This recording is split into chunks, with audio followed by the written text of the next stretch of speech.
It's the Alien Conspiracy Podcast. We are your hosts, Agent Anderson and... Agent ETA. Come with us as we go through the slideshow. This is our second episode in the slideshow. Come along with us as we experience... edit. Slideshow? Experience slideshows? Yeah, we're going All to right. experience the Yeah. slideshow. Yeah, we did. This is part 2 of the slideshow called The Art of Deception, Training for a New Generation of Online Covert Operations. If you haven't heard part 1, you may want to go listen to it, because this part probably won't make a whole lot of sense without... But basically what we're doing is we're looking at a slideshow from the Edward Snowden leaks. We are starting on slide 17 this week, and we're just going to jump right into it. No introduction or whatever, because we did that last week. All right, here we go. You ready? Heck yeah. All right, so this first slide that we're starting on right here at the top, and like we said, it's slide 17. At the top, it says dissimulation dash hide the real, and it has 6 pictures of it. It has a caption above or below each picture. On the top 3, it has it above. The top left one is it says masking. It has a big black and white picture of a parking lot. It has a bunch of old cars. It looks like this was taken out, I'm guessing, in the 40s or something like that. It looks like World War II era type cars. And it has a bunch of netting above it, like it's covering from, for the air, for planes and stuff. The second one right here is repackaging. That's the one in the middle on the top. And it looks like it has a tank with like a clamshell type covering that it looks like they're putting together, I think. And that looks like I'm not sure what type of tank that is, but that looks around like World War II era also. All these pictures, like they have common themes. They're all either, something that's being used to mask or disguise or repackage, make you think that whatever you're looking at is not what you're looking at, And if you're right up on most of these things, obviously you're going to know, if you're standing right next to a tank with a cover over it, well, you're going to be like, hey, well, that's a tank. But from a distance, but that's what it's designed to do. There's another one on the top right here, says dazzling. And it's a picture of a big ship. Has a bunch of different rectangles and stuff painted all over it. I think this paint was made to confuse radar, I think. I'm pretty sure. Do you know about that, Agent Anderson? No, so the paint kind of looks like a zebra to me, but yeah, like sideways. It's interesting because the paint is so unusual and bizarre looking, but at the same time, it's dazzling in the sense that if you saw that, it's so out of place that it sort of blends in. It's hard to describe, but if you look at this picture, it doesn't look like a ship. It just looks like a weird big giant zebra thing. Like it's so unusual that it's distracting, and it sort of makes you want to look somewhere else, I guess. It's weird. It's hard to describe the way this looks, but yeah. I think what they're doing is making something so far out of place that it's sort of your mind doesn't fit into your mind, and you just don't even register it, I guess. Is how I don't know. It's also really there weird to dazzle and confuse, I think, as well, Yeah. Yeah, So- maybe that's not a ship at all. Maybe it's just like a building and it's supposed to be a ship and they are drawing your attention to it. Who knows? Yeah. So actually, the next picture, the one on the bottom left here, it's a picture of a praying mantis. And I know I've seen this type of praying mantis before. I'm not an insect aficionado, so I don't know the name of this species. But this praying mantis is purple mostly, in this picture at least. I'm sure different ones are different colors, but it looks very violet, and it's close to the same color as the flowers it's hanging out next to. So obviously a praying mantis is a predatory insect. It's very legendary for its hunting capabilities, but it looks like a flower here. So it's typically the hunting tactics, from what I understand, this thing uses is it lies in wait. It's an ambush predator, So I kind of find that very interesting that's put in there. The word under it, the caption under it says mimicking. So obviously for that praying mantis, it's mimicking a flower, and then it's waiting to ambush you, I think that's kind of telling. It makes you worry a little bit too, Yeah. So the next picture to the right of that on the bottom, it says inventing. It has a picture of an anti-air gun installation, looks like from World War II, and it has like some leaves and branches over and stuff. Not very much, a little bit over the barrels and stuff. probably just to break up the lines of the barrels so it's not so obvious from the air, from reconnaissance, that those are barrels, I would imagine. To be honest, I'm not quite sure what to make of that one, because it says inventing under it, and then has the anti-air. I mean, currently right now, looking at it from our perspective, this is a very old picture, and I'm wondering what they're referencing in this inventing. You have any? Yeah, it doesn't make a whole lot of sense. This is the I don't know, the weakest link, the redheaded stepchild of the bunch. Mm-hmm. It's clearly not camouflaged. The colors don't even match it's in a field that's like a dry brush, like a light brown, and the gun is dark green, and the leaves are also dark green. They don't match the gun. And the leaves they're smaller than the gun. They're just kind of like strapped on there. Like, it's not hiding anything. It's very obvious there's a gun there. I'm not really sure. Maybe it's just an example of trying to camouflage something. I don't know, but Well, and it could also be something, because I know that, like, there's a lot of different theories and hypotheses about what the elites, the people at the top pulling the strings or what have you. It's said that sometimes they'll put things wide out in the open. You have no reference point to view this from, so you don't know what the hell you're looking at. Really, you don't know what it really means, but it was out there wide out in the open. You know what I mean? Like, it's like a clue or something like that. I mean, there's a thousand different things we can reference, but I mean, obviously the one that comes to my head is like 9/11, all the different media that referenced 9/11 before it happened. Like, I know that there was what wasn't there an X-Files episode where they were talking about a plane running into the World Trade Center or something like that? no, that was the spin-off series, The Lone Gunman. The first episode of that series, somebody hijacked a plane and tried to crash it into the Twin Towers. Mm-hmm. This is before 9/11. Kind of weird, right? Mm-hmm. But in the episode, they actually prevent the attack, so the plane doesn't actually crash into the Twin Towers. Mm-hmm. And for me, the most important thing that well, we're going on a 9/11 tangent now, I guess. But here we go. One thing they said is that, well, there's no way we could have possibly predicted a plane crashing into here. Nobody would have thought of that. Yeah. Well, except for pretty much everybody who had already thought of it, this is just one of many examples. Yeah. But people had thought of this, and there's even a specific example in a TV show where this was a plot in a TV show. So clearly, this was not out of the realm of possibility, and had occurred to people in the past. Yeah. But that's neither here nor there, I suppose you could say. I know. Now I want to start talking about the plot to fly a plane into the Empire State Building during I believe it was Kennedy's administration. I think the CIA had wanted to do like a Black Flag event to bring the public into a war with Cuba, basically, in Russia. Yeah, we got to do an episode on false flag attacks, because people think it's make believe and that it never happens, but that's real, and we have done them in the past. So I think that's something that'd be good to cover. Oh yeah, but I digress. Though we should probably get back on topic. Yes, this is a long slideshow, and this may end up becoming a 3-parter. We'll see, but. All right, so let's get to the last picture here on this slide. It has a picture of a salamander, I believe. Under it says decoying. So it has a picture of the salamander. It's sitting on like a log, and it has its tail disconnected. Now, a lot of people know that the many different lizard species are able to disconnect their tail, and their tail will be sitting there flopping around as a decoy, basically, for the predator while they can hopefully get away. And that's from what I understand, that's what they're doing there. But it's pretty interesting, because it's kind of like one of those going back to the magicians, you know what I mean, that we talked about in the last episode. It's kind of like look over here while my other look at my right hand while my left hand's doing something you're not seeing, picking your pocket or something. And this isn't that interesting in the context of, let's say, military conflicts. Yeah, of course, camouflage has been around forever. Mm-hmm. Netting to mask a parking lot, that's no big whoop. Camouflage, who cares?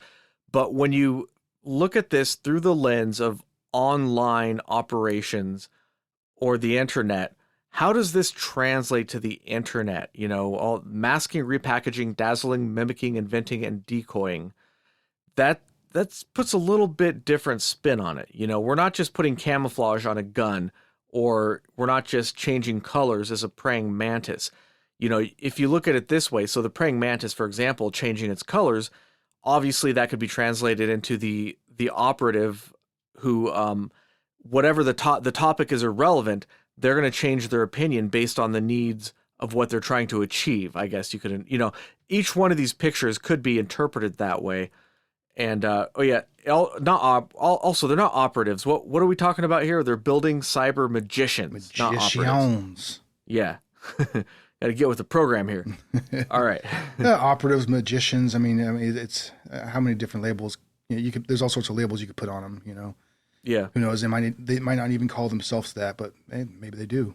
I don't know. Who knows? Well, if I was working for the government, you'd be like, all right, do you want to be a pencil pusher, senior pencil pusher? No, I'm gonna be a cyber magician. That's my job title. Yeah. What do you do for a living? I'm a cyber magician. It's no big deal. Like, I can't tell you because I'd have to kill you. But if I did tell you, it'd be cyber magician, and now I'm gonna have to kill you.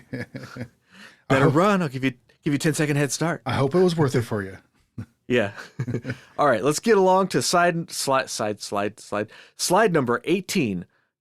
All right, so this one is a little flow chart, and it's titled "The Psychological Building Blocks of Deception." And we start here at the left with a little blue globe, planet Earth.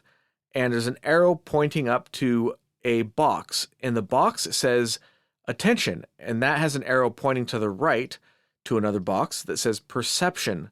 And then to another box, sense making, which, okay, this is where it gets interesting. Sense making has an arrow pointing to the right, down, and up. Down, there's a box that says affect. To the right is a box that says behavior. And up is an arrow that goes back to the original box, attention. So it loops around, and above that arrow, it says expectancies. So we have a little flow chart here, which I can only assume is basically how to manipulate people, because that's what we're talking about. So first you have to get their attention, then you have to alter their perception, and then you do something called sense making, which I'm assuming that's manipulating their perception and getting them to believe whatever it is you're trying to achieve, getting them to believe something that will help you achieve those ends. And then it flows to either affect, behavior, or expectancy. So behavior would be, obviously, you're achieving your goal. Affect would be that not effect with an E, but affect with an A. So that those are two different things. Let me pull up those definitions here because they're often confused, and I want to make sure I don't confuse them myself. Versus affect, because as much as I try not to be a dummy, sometimes I am. So let's just all right, for dictionary.com, let's see what they have to say about it. Affect or effect. Oh god, it's pulling up a video. All right, it's not playing. Oh, it might be playing. All right, fuck you. I don't want your video. All right, let's try another one. God damn it. If I wanted a video, I would have clicked on a video. All right, here we go. Merriam-Webster.com. Maybe they don't have a video. Here we go. Affect and effect can both take the form of a noun or a verb, but most often you will want to use affect as a verb, meaning to produce a material influence upon or alteration in, and effect as a noun, meaning a change that results when something is done or happens. Usually something affects something to produce an effect. And I'm overpronouncing these, obviously, just so it's obvious what I'm saying. So let's go over that again. What they're talking about is affect, A-F-F-E-C-T, and that means to produce a material influence upon or alteration in. So back to the slide, either you're altering their behavior or affect, you're altering their beliefs perhaps. And then the expectancies, it goes up and back to attention. I don't know really what they're getting at with expectancies there. All right, ETA, what do you make of this slide? I'm really not quite sure what to make of it. To me, it seems to me like all right. So the sense making box is kind of like that pivot point. You get their attention. You move on to perception. Perception, maybe you need to figure out what perception is this person or this group of people that I'm trying to affect. Not affect, but affect.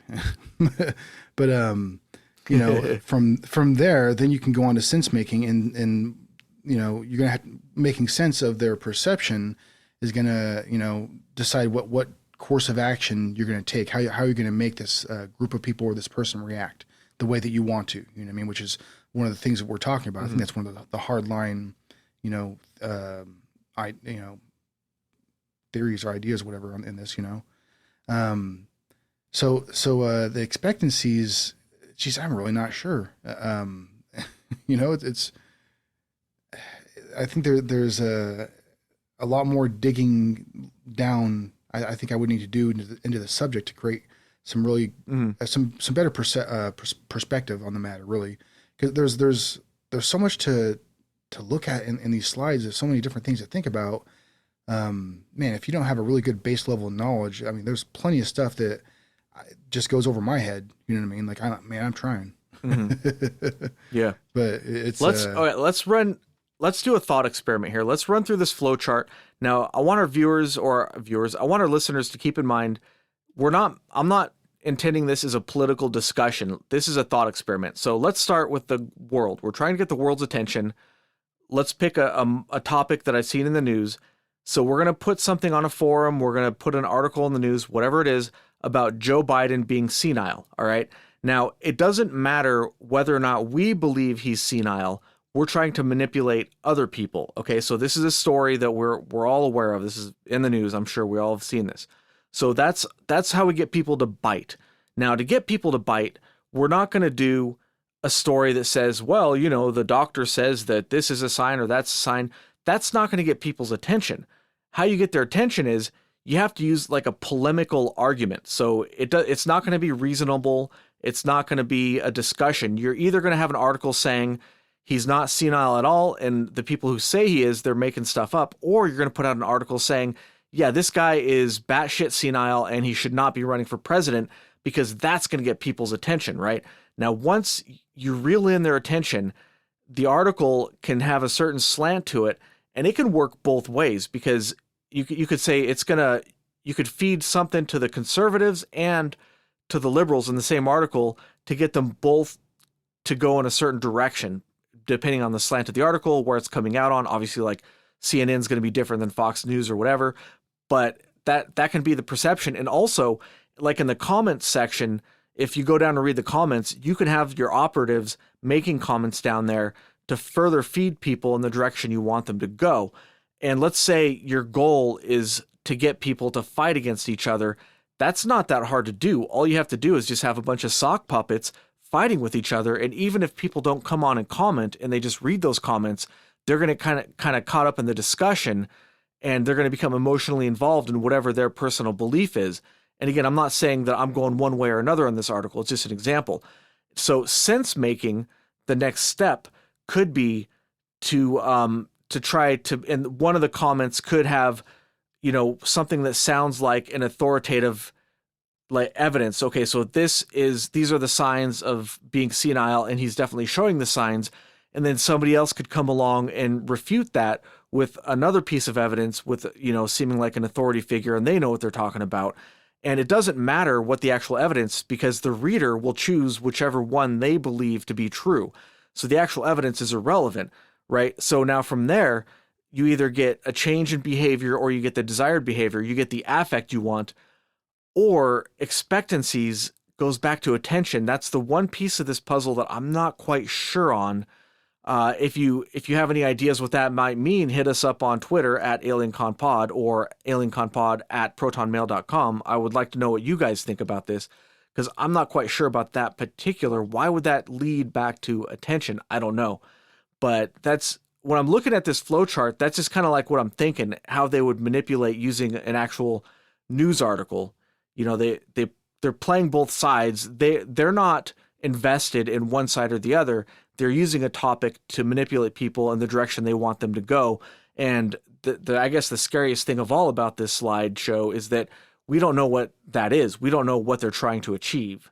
It says how they're trying to achieve it. It doesn't say what they're trying to achieve. And that's kind of creepy if you think about it.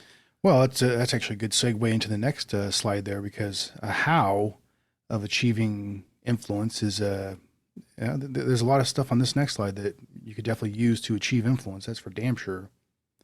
Yeah, that's what this next slide is all about. So slide number 19. So number 19, okay, if you're looking at the slide, it has a bunch of elongated ovals basically, and they're all overlapping. They're all going to be like services like Facebook, LinkedIn, and obviously these are both listed there. That's why I'm mentioning them. But also it mentions blogging, web pages, news media, Twitter, emails, SMS, IM/IRC, and then phone call. The biggest bubble by far is emails, and that's like it's almost like hidden behind everything in the back, but it's overlapping over the majority of the rest of those things mentioned there. All of these services, emails, blogging, Facebook, I mean, everything here is, in my opinion, easily, especially news media, easily hijacked, I guess you could say, or easily, you could easily put out misinformation on all of these platforms, I actually kind of find it funny that phone calls is probably the smallest bubble there, or oval, and it's at the bottom left there. It's well, nobody calls anymore. Everybody texts. Nobody calls. Yeah, that's true. Yeah, that's true enough. I actually would be kind of interested to see how much more. Cause I remember hearing about that like when cell phones first started getting like popular and stuff, or text messaging first started getting popular. People were saying, oh, phone calls are going to be a thing of the past one day. And obviously people still use the phone a lot, but to call, but text messages, at least for me, it's more common than a voice call nowadays. At one time in my life, I would have never thought that would have been the case. But I mean, news media like that's the one that pops out the most for me, because in my personal opinion, especially nowadays, like news media, it doesn't matter which way you lean politically or whatever. In my opinion, that big dog and pony show, especially in this country, the United States, is there to mislead, to distract, and it's like that whole magician thing. It's another magician thing. It's there to distract you from what's really going on, and it's also there's also a lot of systems in place, I think, within media, to make you less informed, to make you not wonder, to make you not interested. You know what I mean? There's so many different distractions, so many shiny things to look at.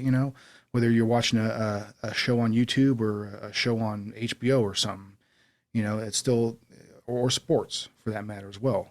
Don't get me wrong. I'm there's sports that I'm a big fan of, but boy, is it quite the distraction if you're trying to become well informed about politics, what's really going on in the world today. You know what I mean? I mean, if you're a diehard, let's just say a diehard fan of any football team or any soccer team, you know what I mean? You're going to be spending a lot of your energy, investing a lot of your energy on that sport. It's very likely. It's not very likely that you're going to know a whole lot about the Federal Reserve, I would imagine. You know what I mean? Right. So, I mean... This slide is really interesting. So on the left-hand side, we have T for time, and at the bottom it says now, soon, and forever, right?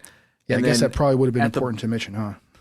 Yeah, it's all right. And at the bottom, so at the left, we're talking about a graph, right? So the y-axis would be time. That would be now, soon, and forever. And the x-axis would be personal, community of interest, and global. So that's going to be spheres of influence from small to large. And the time is going to be, starting from now going on to forever. Mm-hmm. And it's interesting the way that they put this. So personal is SMS, and that goes from now to forever. Whereas phone voice is personal going on to community of interest, but it's only on the now. It doesn't go up to soon or forever. Whereas Facebook is in the realm of soon, but not now. It's kind of weird. And email is in the realm of forever and soon, but not now. It's just kind of strange the way they've arranged things on this page. It doesn't make a whole lot of sense to me, like logically speaking. I say if you have some interesting takeaways from this, it's the things on here. So for example, SMS, so text messages, if it's on here, that means they are using that to manipulate people. Yeah. So who are they texting and how are they texting them to manipulate them? So for example, all these bots texting us advertisements that are supposedly from China, is that really us just trying to get us irked that people in China are messing with us to kind of make us mad at China, and it's actually coming from our own government somehow? Or like what does that mean? Like who's texting who? I don't know. It's very interesting. Or are they just texting very important people?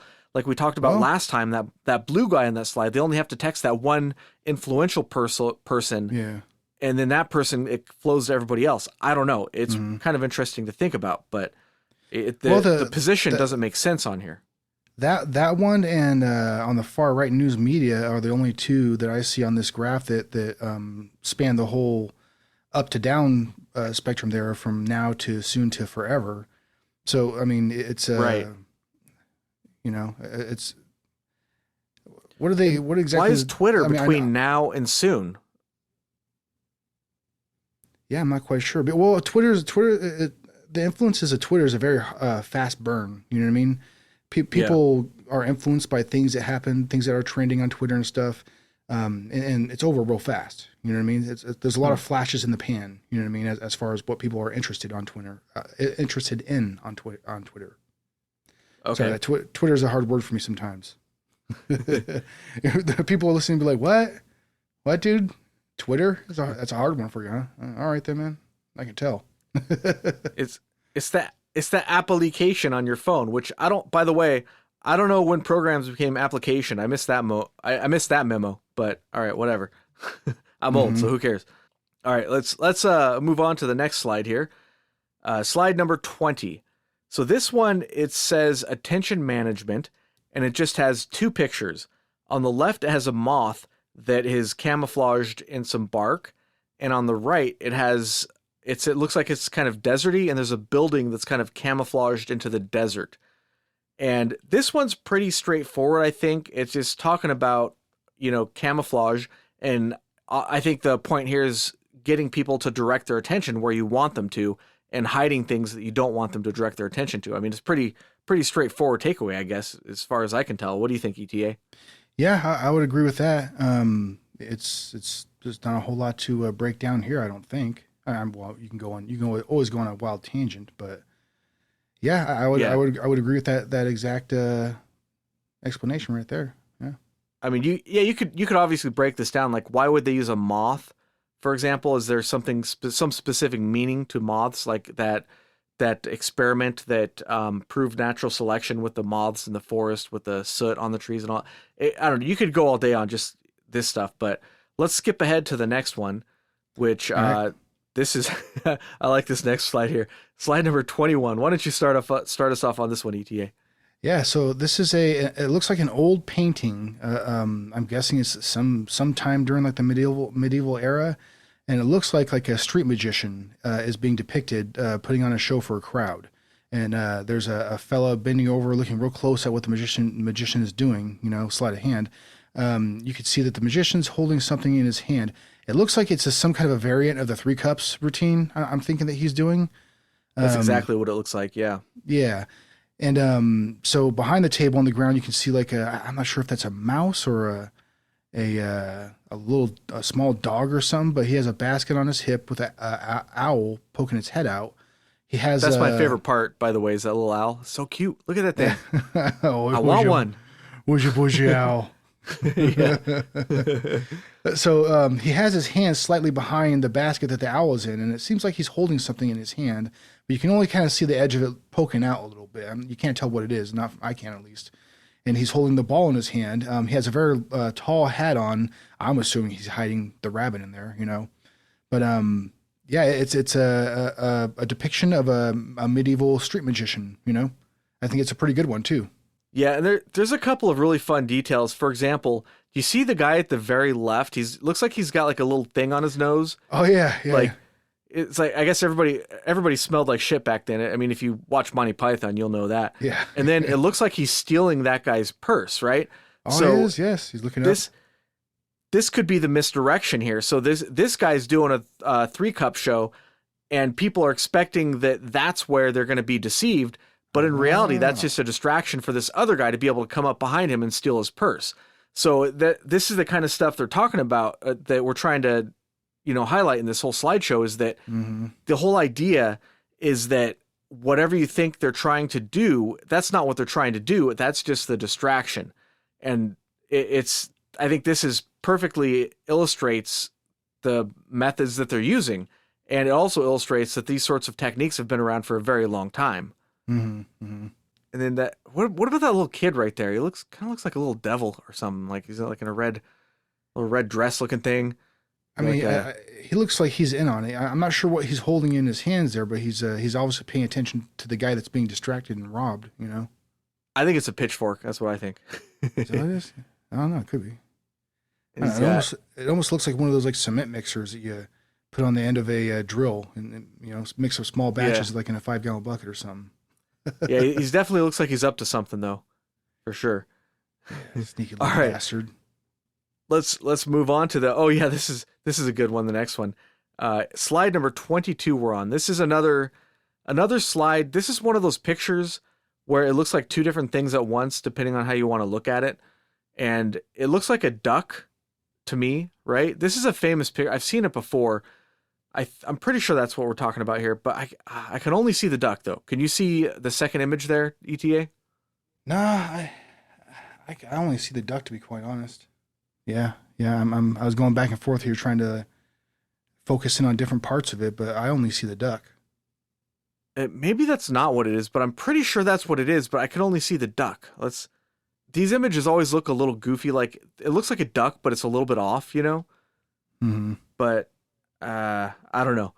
I guess if you guys know what this one is, then go ahead and hit us up. But I'm pretty sure it's one of those images that looks, it's two, you know what I'm talking about, right? It's two different things at once.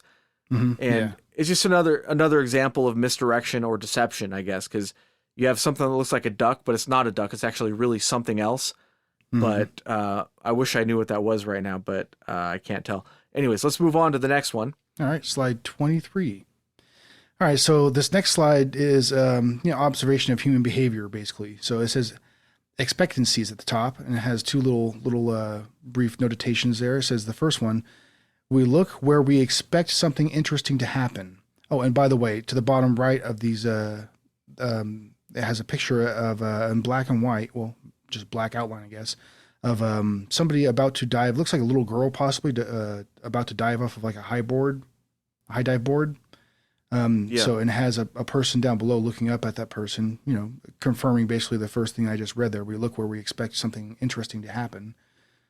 And so the second little bullet note there also, it says, we are biased to see, hear, smell, feel, taste what we strongly expect to see, hear, feel, smell, and taste.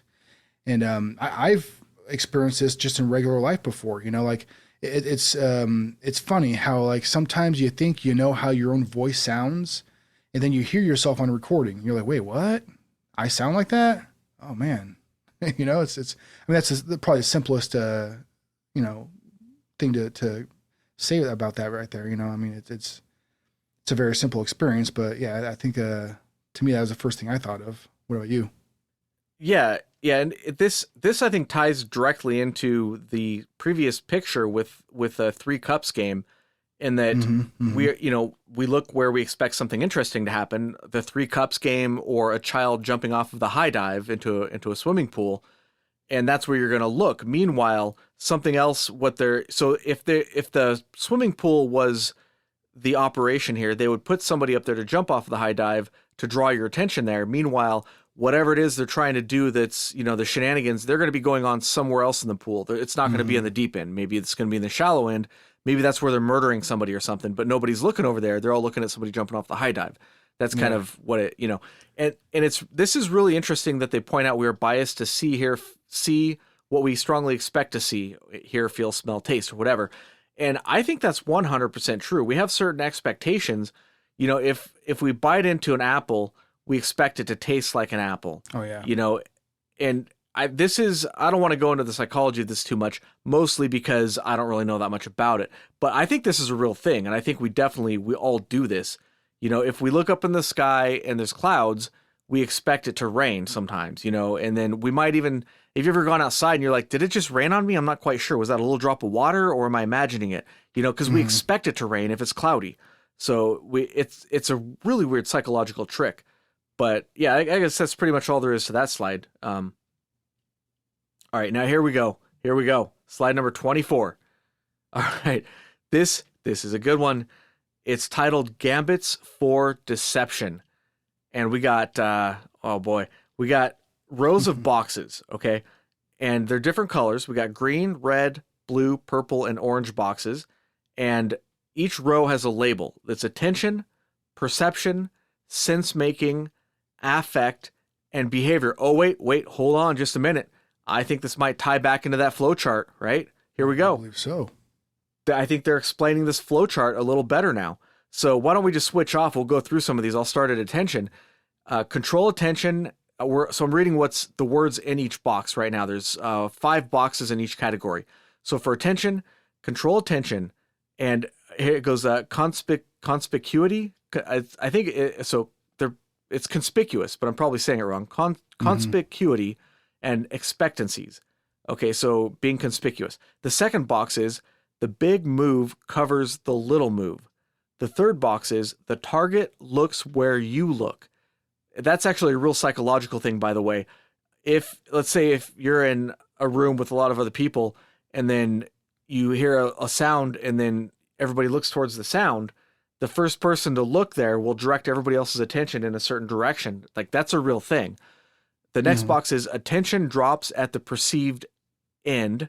And the last one is repetition reduces vigilance. And that one is kind of scary if you think about it, because there's a lot of stuff that you see over and over and over again in the news, or whether it's in the news or whether it's tactics being used. Like, let's say in UFOs, you could say that what's going on now we won't get into it because we don't have time, but they're just last week or whatever, the New York Times just dropped another big article. And in that article, they quoted Senator Harry Reid as saying that we had a crash flying saucer. I'm paraphrasing here, but according to the article, Harry Reid said that we got basically Roswell's true. We got it. We got the little gray men, we got their flying machines, and we got them in a storage hangar somewhere, right? And then later on, they redacted that because of course Harry Reid never said anything of the sort. So they redacted that part of the article. But the person who was also quoted in the article was a physicist. What was his name? Well, anyways, we won't get into it. But anyway, the tactics they're using in this article sort of echoes throughout the years. They've done this multiple times in certain prominent UFO cases. So it's not just the news media. It's also different tactics being used, but they repeat the same thing over and over again.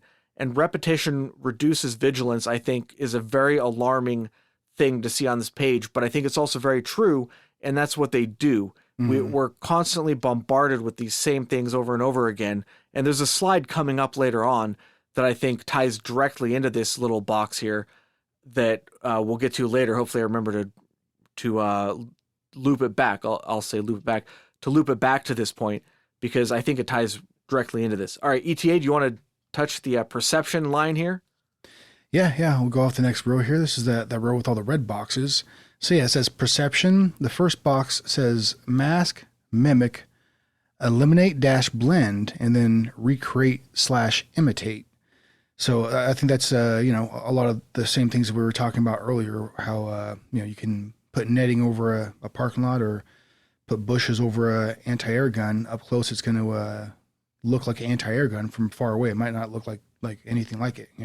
Just a little bit of mask, a little bit of mimic might be able to do the job from a distance. You know what I mean? The next box, repackage, invent / event, modify old cues, create new cues. So that's like it's probably one of those things. As far as old cues to new cues, I would think that you have to know what the old cues are, and you have to how people react to things, how you can situations you can create to make people do something that you want. The old style ain't going to necessarily work with as society changes along the decades. You know what I mean? So you got to make up new ways of getting to where you want to go to. You know what I mean? The third box here, dazzle and decoy, blur old cues, create alternative cues. So that's probably another way to give yourself options as far as the methods that you're using. The next box, make the cue dynamic. So yeah, I mean, with that, you're probably whatever you're using to manipulate people, to affect people. It can't be the same thing over and over again, right? It can't be too simple. It has to be well thought out. It has to be, it can't be obvious for what it is on its face value. You know what I mean? So you got to be creative with what you're doing. The last box, stimulate, multiple sensors. And that reminds me of this one time when I was younger, but I won't talk about that right now. But yeah, that's a different podcast. Yeah. So, right now, for example, what this reminds me of right now actually is there's so many damn influences we have nowadays, just in media alone. I mean, nowadays it's whether people are talking about like your favorite movie, your favorite song, or sports coming back on. I mean, shit. We have COVID going on right now. You have a lot of unrest in the population. Whatever issue you want to talk about, there's a bunch of them that are dividing us right now. We are being truly and well divided right now, I think. Yeah, we've never been more divided. Yeah, I mean, not in my lifetime. That's for damn sure. In my lifetime, yeah. I was like, okay, wait, maybe, okay, never mind. In my lifetime, I have to put an asterisk on there. Yeah. Yeah. To me, it's also kind of it worries me how fast things have progressed as well. How fast we've gotten more and more divided. And it's to me it doesn't. I don't know. We're not heading in a very positive direction. I think there are some positive things happening, but not in the right areas. You know what I mean? I don't know. It's yeah. I'll get off on that tangent though. On the other hand, though, I'm not sure that we really are as divided as the media would have us believe. I forget I listen to a lot of podcasts, so I'm not sure which one it was, but somebody was talking about how they'll see something on the news and then they walk outside and what they see outside bears zero resemblance to what they're seeing on the news. It's not as chaotic and it's not as divided. When you go out about town, you go to the grocery store, whatever, people are just acting normal. Most people are not, breaking store windows and riding in the streets and stuff.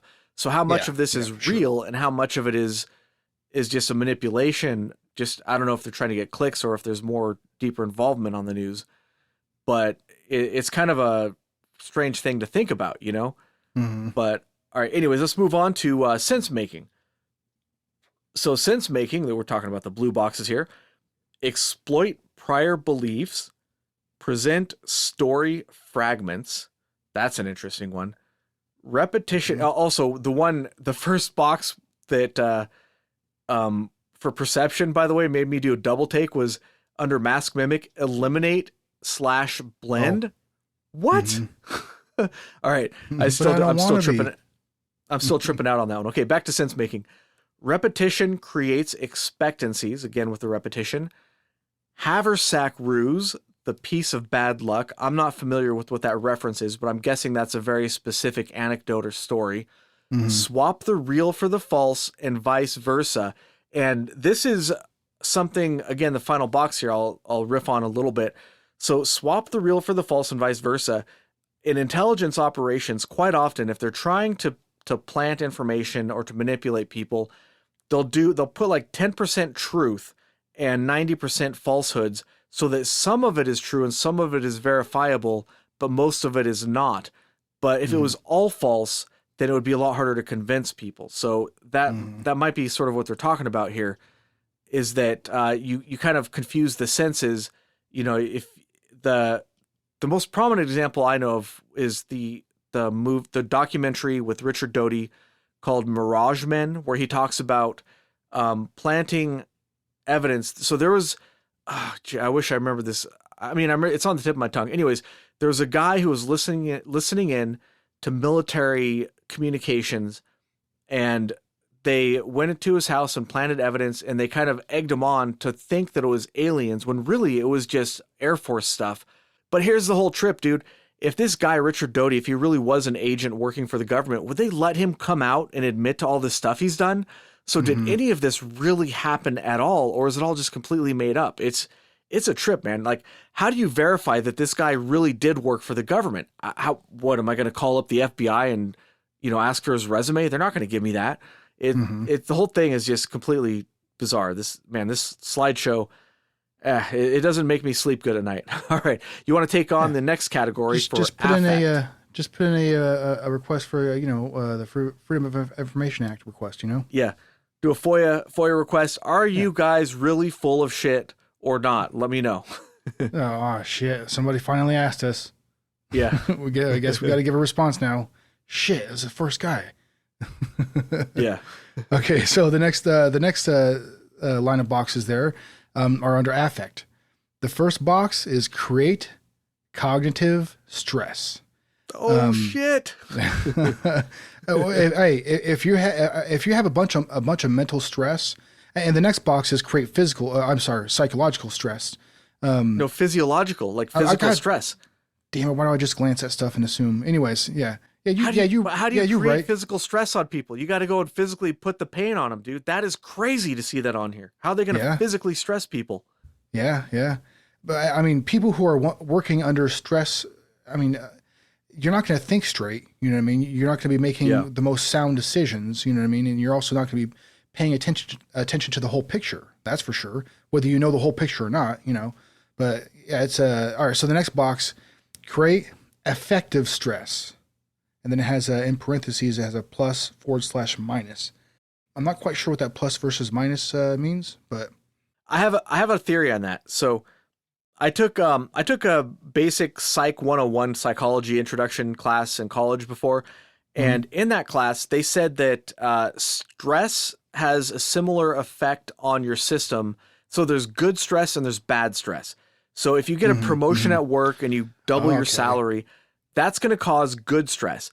But if something bad happens, like you get fired, that causes bad stress. But according to what I learned in that class, the stress has a similar effect on you physiologically either way. It just cognitively, you'll be excited about one and sad about the other, Hmm. but the end result ends up being more or less the same. So too much positive stress can have a similar effect as too much negative stress, apparently. Okay. So to me, this might mean plus minus that it doesn't matter what kind of stress you're creating, good stress or bad stress, just get under their skin and cause that stress, and that'll have a result either way. So if you have a person who's really pessimistic, then maybe it's easier to cause negative stress to that person because they'll grab onto it Hmm. more, versus a person who is more optimistic.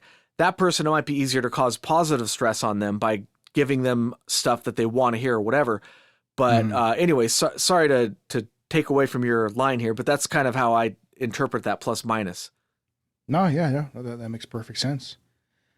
So don't pull away too fast here now. That's what she said. Do you Yeah. know how to pronounce that next word right there? It Is looks it Italian. Cialdini? Cialdini. Cialdini Cialdini. plus two, huh? What the fuck does that mean?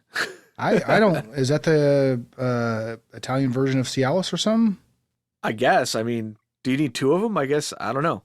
Plus two. I have. I mean, I'm just gonna draw a blank on that one. I do not know what that means. You know, Yeah. I don't.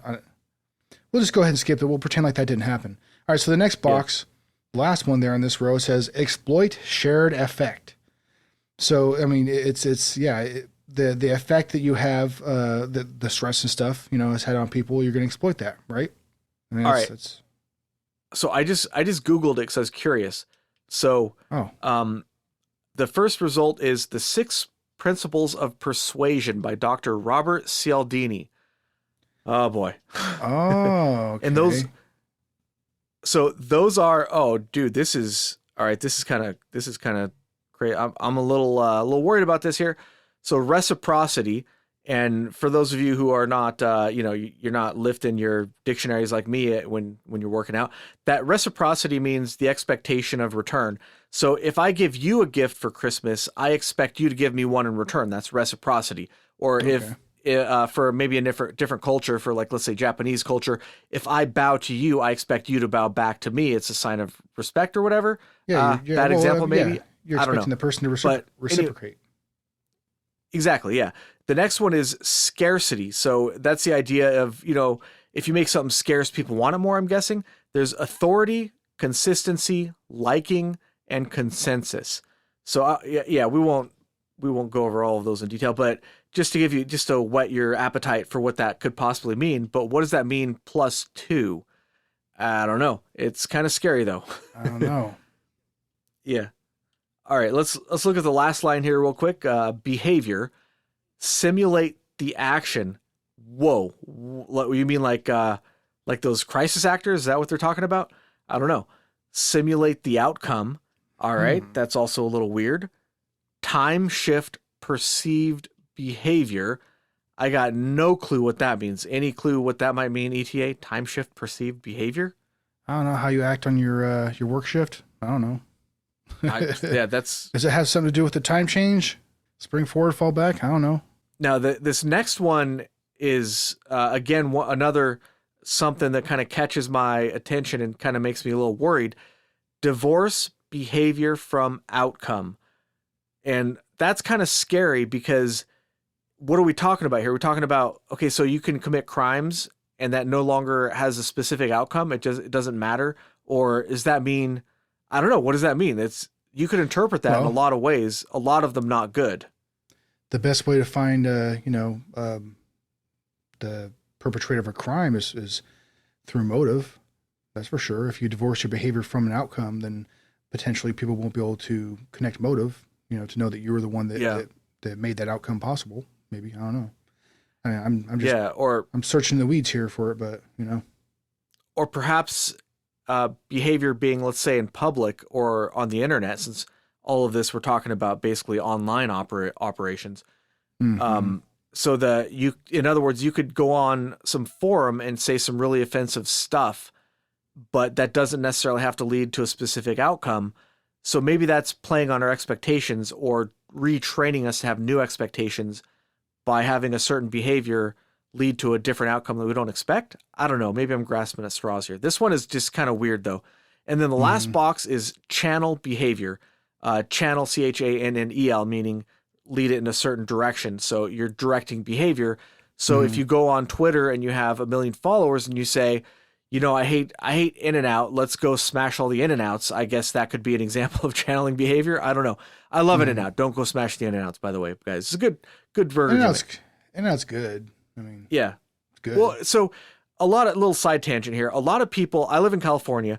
A lot of people come to California and they go, In-N-Out, everybody's ranting and raving. I went, it's okay. What's the big deal? So the big deal is you're comparing In-N-Out. It's a fast food joint. The cost is about the same as McDonald's and Burger King. So if you're comparing it to a sit-down restaurant where they have really good quality food by comparison, it takes the chefs, a bunch of time to make your stuff, to order, whatever.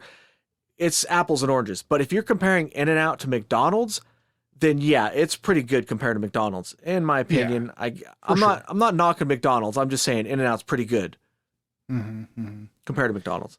No, I would agree with that, and I do like the simplicity to the menu. Just not a bunch of shit to choose from. You pretty much always. I mean, at least anytime I ever go in there, I know exactly what I want already. Yeah, and yes, but you know what, dude? Yes, I do get the Neapolitan shake. You know what, though, dude? They need jalapenos, okay? Because I want jalapenos on my burger. Is this weird? Hey. I've actually brought my own jar of jalapenos to In-N-Out before. And put them on my burgers. Yeah. Is that weird? Yeah, that's right. I don't think I ever have had jalapeno. That jalapenos would be awesome on their fries and stuff, like the monster fries. That's what I'm talking about. Shit, even just a little bit of jalapeno juice squirted on that son bitch. It'd be amazing. They do have like pepperoncinis or some weak sauce pepper that they're all right. They just don't taste like much though. But jalapenos, man, that's where the flavor's at. All right. Tangent over, I guess. So let's move on. Oh my God. We're only on slide number 25. Shit. This might end up being a 4-parter. Yeah, I know. Right. All right. I'm fine with it. Whatever. I'm fascinated by the slideshow, so I don't mind either. Slide number 25. It's a picture. Now, I don't know it's kind of weird because it looks kind of like Middle Eastern people, like Muslims in their traditional garb. They're completely covered from head to foot. Yeah, it looks like a bunch of ladies in black burqas, right? Yeah, or hijab. I'm sorry, hijabs, right? Yeah. Did I say burqa? I think that's what it is. Yeah, isn't that a jacket? I don't know. But I've never seen people dress like this before. And I've been to Indonesia, which is a Muslim country. I've seen Muslims, out in the wild at the grocery store or whatever. They're part of the community, and I've never seen them dress like this. It almost looks like they're wearing like mosquito nets on their face or something. This is probably some very specific type of something, and I assume it's Muslims, but maybe that's the point. Maybe these are all like bee tamers or whatever. They're raising bees, and this is what they wear to go collect their bees, and they're having a parade. But we think it's Muslims because that's what we're trained to think. I have no idea. This is kind of a weird one. What do you make of this one, ETA? Yeah, I mean, at first glance, I'm assuming that these are hijabs and that these are all female, but like, I can't necessarily tell if they're all female or not. I mean, I've been looking too close, but yeah, it's kind of. I'm not familiar with all the different styles of hijabs and the different garb that the Muslim world wears, but that's the first thing that I assumed. It looks like a Middle Eastern city that they're in because of the buildings behind them as well. No, I don't see any breastises on there. Like they all look flat chested. Like I don't know. It's weird. I see a couple that maybe there might be some lovely lady lumps down there, but yeah, I'm not so sure. They don't necessarily look female. But I right. mean, everybody's fully covered. You can't even really see their face. The person, one of the people that are closer to you in the picture, you can kind of see the outline of the face, the nose, the mouth, but the eyes. But I can't tell if it's a female or not. The face looks kind of male to me, but it's really hard to tell. Yeah, yeah, it could be either or. That's for sure. Right. The reason why I'm questioning whether these are males and females, I'm sure the reason why both of us are is because of the slideshow that we're watching. You know what I mean? Right. It's the art of deception. So, yeah, that's one of the first things I thought of was, obviously first thing I thought, okay, well, females in hijabs. And then I was like, well, are these really? I don't know. I mean, maybe that's what they're referencing because I can't think what else that they're referencing. Yeah, it's just kind of weird. Like what? I'll say again. I wish we could hear the audio presentation that went along with this because what the heck? It's just a picture. There's no title, nothing. It's just a picture on this slide. What does it mean? Mm-hmm. I don't know. All right, let's move on to the next slide, slide number 26. This one's pretty simple. It's got that OCAA logo again that we talked about last time. Yeah. Online Covert Action Accreditation, which I definitely want to go get my accreditation for this stuff. I guess, whatever. Strand 2, Course 2. Strand 2. Yeah. So this is Strand 2, Influence and Information Operations. Now, Strand, is that one of those weird British... I have to Google this real quick. So like in England, we talked about this last time in England, like for example... if they say flammable, they actually say inflammable. So over there, inflammable means stuff catches on fire. Yeah. I don't know. Here it's the opposite. So maybe strand, I don't know what that means. Maybe that's like a specific English word. Let's check it out. STRAND into the old Google machine. Strand. Drive or leave. Oh, well, that's like strand, like stranded. Noun. The shore of a sea, lake, or large river. So I'm not really sure how that makes sense in the context of this, but whatever. That's all there is on that particular slideshow. If you know what strand means, then hit us up. All right, next slide, number 27.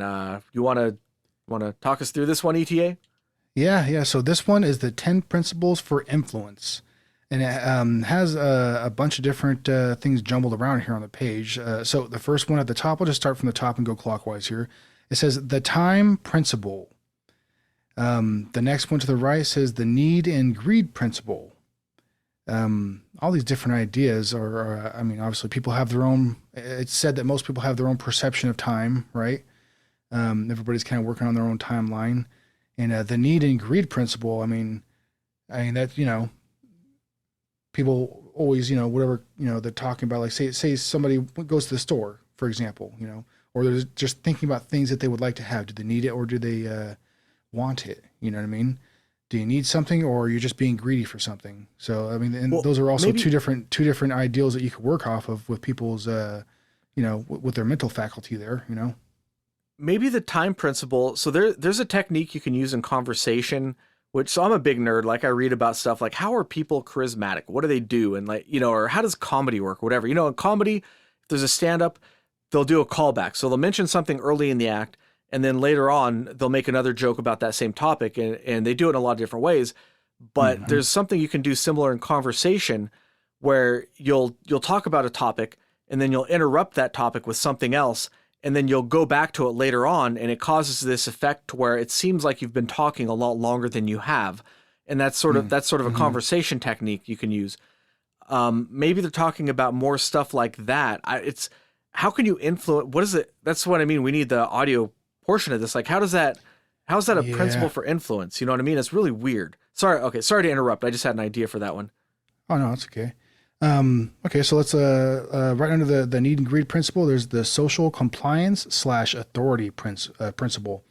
So I mean that's a big one right there because there's a lot of decisions that people make when they feel that they have to make this decision that's socially acceptable. You know what I mean? They're worried about backlash from other people. Not being accepted because of their ideals even. They have to kind of go along with the herd. Oh, actually, now that I looked, it looks like there's one on the far left that says the herd principle. Well, there you go. Yeah, a lot of these are very closely related, I think. Under the social compliance authority principle, there's the distraction principle. I mean, that one's pretty straightforward, I think. There's a lot of bait and switch type maneuvers people can make, and I mean, distraction is one of the oldest tricks in the book, even especially in war. You know what I mean? It's an invaluable tool probably for them, I'm sure. Under that, flattery. Well, flattery can work just as well as distraction. I mean, that could be a distraction as well. That can also mask what's really going on. If somebody's under the veil of pride, if somebody just flattered, somebody, say, for instance, let's just say, a pretty female gets walked up on and hit on by a very good-looking young man, right? Say she's very attracted to this person. He tells her, "Oh, you're the most beautiful woman I've ever seen in my life," whatever line that he lays on her, and she's very flattered by it. Well, she's only going to be paying attention to that guy and what he's saying and doing. Well, you're gonna have blinders on. You know what I mean? You're gonna have tunnel vision in a situation like that, right? And I think flattery can be used in other ways as well. So if you're talking to somebody and you want to manipulate them to go to a certain direction, like let's say you meet in person, you go down to Starbucks and you meet a social influencer because that's where he hangs out. And you'll be like, "Oh, you're that guy? I really like what you said here. That was so smart," or whatever. So you flatter this guy or gal, and by flattering them, you're making them think that what they're saying is important, and you're encouraging them to keep doing it, whatever they're doing. That's more powerful than just going up to them and saying, "You should keep doing this." If you flatter them, that's going to be way more motivating to herd them in a certain direction. Oh, absolutely. Flattery can also instill trust upon people as well. It makes you very friendly, very, very charming. You know what I mean? It's flattery is probably, as far as somebody trying to be a charming individual, a flattery is probably one of the more important tools that you have in your arsenal. You know what I mean? And that can disarm people that may otherwise be maybe even just in conversation on their back heels when they're talking to you, maybe as far as trust goes or what have you. Yeah. So on to from flattery, there's the consistency principle.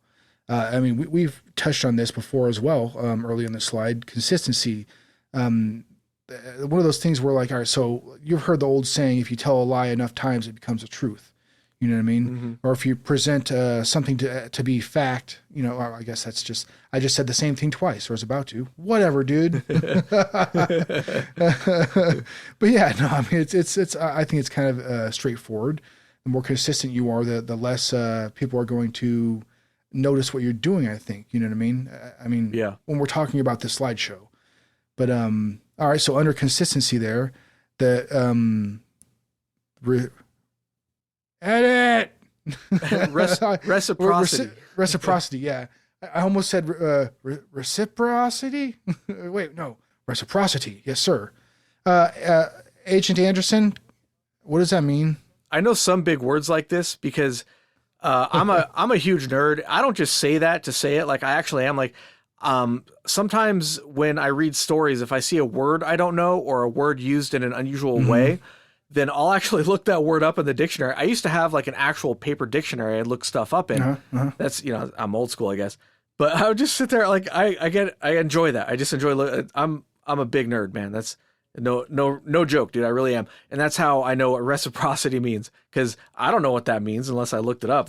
Nobody uses that word. It's not like an everyday word. But yeah, we talked about that earlier, where if I compliment you, then you're going to compliment me back. That's just the polite thing to do. And it's baked into our culture that, we have this reciprocity. It's just sort of expected in a lot of time, in a lot of situations. Yeah, I brain farted on that one. tell you what. So above that, you have the herd principle, which we had mentioned earlier. Herd mentality, man. I mean, it's.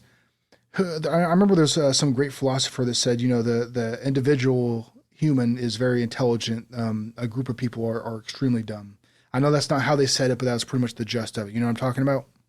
Yeah. So I mean, it's No, but I'm saying yeah. Oh yeah, you're right. But Yeah. I mean, yeah, I've experienced it before, and I think that there's some of that we're seeing across our country right now, well, across the world, really. But I mean, the herd mentality is a powerful damn thing, man. I mean, it's hard to stop a large group of people that have one thing in mind, or have a certain opinion of whatever. Herd mentality is super strong to derail once it's headed in one direction. You know what I mean?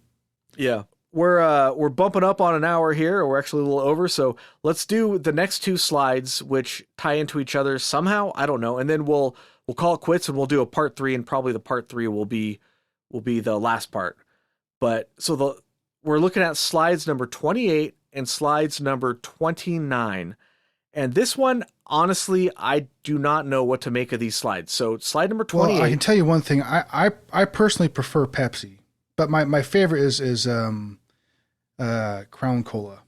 What, Royal Crown Cola? Jolt? No, not Jolt. Jolt. Jolt Cola? Mountain Dew, brah. I like Diet Right. That's just, that's kind of my speed. You filthy son of a bitch. All right. So slide number 28 it's just the Coca-Cola logo. That's all it is. Just straight up the Coca-Cola logo, right? But slide number 29, it's the Coca-Cola logo, but it's in Hebrew. And I know it's in Hebrew. I don't speak Hebrew, but I know somebody who does. And I asked them, and they said this is Hebrew. So if this isn't Hebrew, blame that person, because they told me it was. But anyways, the difference in the slides is the one in English is like a circular logo, and the one in Hebrew is a rectangle. Other than that, it's the same logo, just different languages. But why is this why do they put these two logos back to back in this slideshow? What does that mean? I have no idea. Any theories on this one, ETA? Nah. What the heck does this mean? Why? I know that. Why? I know that supposedly in the Coca-Cola label they're supposed to be 3 6s. Okay, where do you see that? I'm just saying they're supposed to be. No, but like that stuff. There is hidden stuff in logos. Like that's a real thing. Like yeah. My favorite logo, which this is gonna sound super nerdy, but look at the logo for Boeing. Like the airplane manufacturer. Okay. So Google that real quick. Just look it up. All right, let me see here. Oh yeah, that's right. OEING. I remember hearing about this. Go. So if you look at the Boeing logo, it looks like a circle with a couple of like lines, lines through the circle. Yeah. But if you look at it spells Boeing. It's so that curved slash with the thing coming out the right is the B, then O, then I, and then you can look at that curved slash that makes the B could also be an N. Like if you look at it, all the letters are there if you're willing to interpret them that way. So you have a circle and 2 slashes, and it spells the entire name Boeing. It's a really creative design. But the point is that a lot of logos look simple, but they have a lot of information encoded in that logo. So I was kind of curious, where do you see the 6s in there? Because I think it's possible. I never heard that before, that there's 6s in the Coca-Cola logo. So I'm curious to know where you would see that. The mark of the beast is everywhere, bro. You didn't know that? Well, I mean, yeah, but I didn't know this specific case. I'm just saying it's all. You know what I mean? I'm just fucking with you. Are you making that up entirely? Yeah. I'm sitting here looking for the 6s. I'm like, where are they? I don't see them. To be honest, I wouldn't necessarily be surprised if somebody's, done. I can see. All right, so maybe where I could see the 3 6s would be, all right. So in cola, the bottom right there, the C could be a 6. When you come up to the top of the C, that loop up to the right, how that loop goes through the L, that loop right there could be a 6 on its side, and then the L itself could be a upside down 6. Oh, oh shit! There's your 3 6s right there. Those are 3 6s. Hot damn. All right. There's 360. Hey, You man. heard it here first, man. Hey, Hot turns off out the I was presses. right. Hot damn. Yeah. Hey. Hey, a clock's right twice a day or whatever. You know, broken clock? Oh, whatever. Oh, it feels good to be right. Yeah. And then if you look at the one in Hebrew, there's sixes all over the place, I guess. I don't know. I mean, kind of I backward mean, sixes and that one looks, backwards. Yeah, I guess you could say. Well, and it has that Coca-Cola, the regular Coca-Cola logo right there on the bottom right of it. so why there are two slides of Coca-Cola in two different languages on this slideshow about internet deception is completely beyond me. I can't figure that one out. But It's gotta mean something. All right. But It's obviously it's something, but what the hell could it mean? I don't know. It's weird.